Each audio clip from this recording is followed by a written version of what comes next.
Every parent whose kid plays sports has to be concerned about head injuries.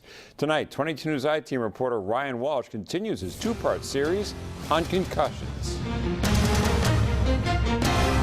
On 22 News at 6, we reveal just how common head injuries are in high school sports, and it's not just football. Tonight, the I-Team focuses on football and how safe the helmets are that your kids are using. Helmets are a football player's last line of defense from a serious head injury or concussion, though not all helmets are made the same. Jennifer Broder is the associate head athletic trainer at UMass. Is there any helmet out there today that could prevent a concussion? Any helmet? Yeah. No. Virginia Tech evaluated more than 20 helmets last month with a drop test, measuring the amount of impact each helmet absorbed. They rated football helmets from not recommended to 5 stars based on how those helmets can reduce concussion risk.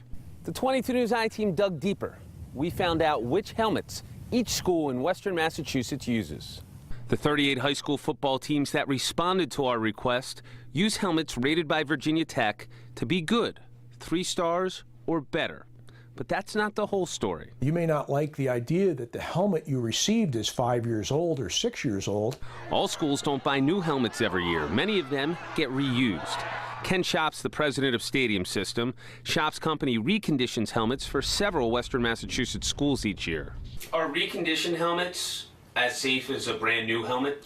Well, that's a really good question. I get asked that all the time. When we put our name on the back of the helmet, on the outside of the helmet, that's our guarantee to the school that when we deliver your helmets, they're safe and they're ready to be used in football.